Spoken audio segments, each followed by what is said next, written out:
Bonjour à tous et bienvenue dans cette nouvelle vidéo. Aujourd'hui, je vous ai apporté un livre qui est bien connu. C'est le Père Goriot d'Honoré de Balzac. Donc, le Père Goriot est un roman du 19e siècle et précisément la première moitié du 19e siècle, puisque ce roman est publié en 1835. C'est un récit qui s'inscrit dans le mouvement réaliste. C'est un mouvement littéraire qui est né au XIXe siècle et qui s'oppose le romantisme. Donc, on sait que le romantisme prenne une certaine idéalisation de la vie, alors que le réalisme tend à décrire la réalité et s'indexe sur ce qui se passe vraiment, pour raconter des histoires qui soient vraisemblables. Alors, Honoré de Balzac, sa particule, je l'indiquais entre parenthèses, parce qu'il a obtenu son titre de noblesse à la fin de sa vie. Donc, tout simplement, il est né comme étant Honoré Balzac, mais il est mort en étant Honoré de Balzac.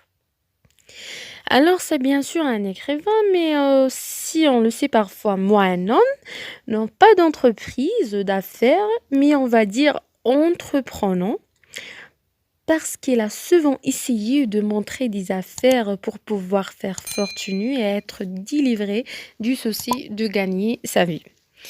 En écrivant pour pouvoir écrire un peu plus librement, en fait, il a notamment lancé une affaire d'imprimerie en début de sa vie.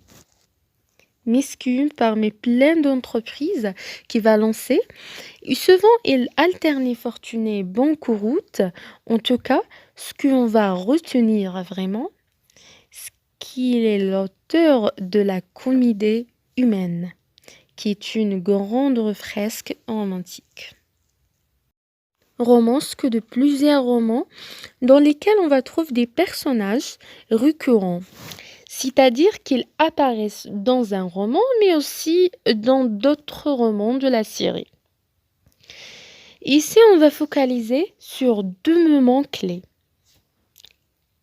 Le dîner d'Astynac et l'enterrement du père Goriot, qui sont situés bien sûr respectivement au début et à la fin du roman.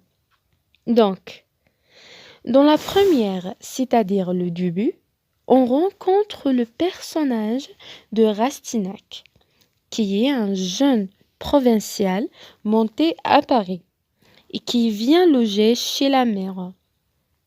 Chez la mère bloquée qui tient une pension, ça se faisait souvent au 19e siècle, c'est-à-dire qu'elle hébergeait plusieurs personnes et qui leur louait des chambres et elle leur propose un dîner dans la salle à manger. Il est important parce qu'il nous présente tous les personnages de manière très efficace, en quelques pages. Et surtout, dès le début du roman. L'autre élément important qui se situe plutôt à la fin, c'est la mort du père Goriot.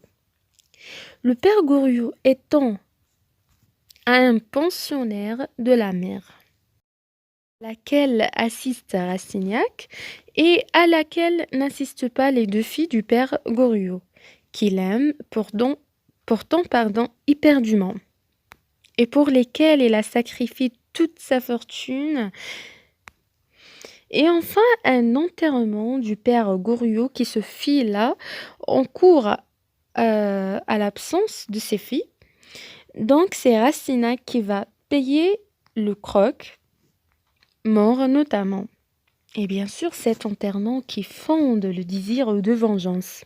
Tout à fait normal, la vengeance de Rastignac. Et qui lui fait prend l'inhumanité de la société de son époque. Et il a décidé donc de devenir un ambitieux. Quelqu'un qui va grimper dans les échelons de la société. Et va se rendre à un dîner chez la fille du père Goriot qui est mariée à un riche banquier. Donc on commence par un dîner et on finit par la perspective d'un dîner dont le roman se construit comme une boucle. Ça, c'est aussi un terme TRQ très utilisé concernant les thématiques. Important de ce roman, d'abord la notion d'héroïsme romanesque. Ici, on a un héros, Rastignac, qui est naïf au départ, et puis perd sa naïveté au fur et à mesure des événements. Et on finit par la chaîne au cimetière du Père Goriot.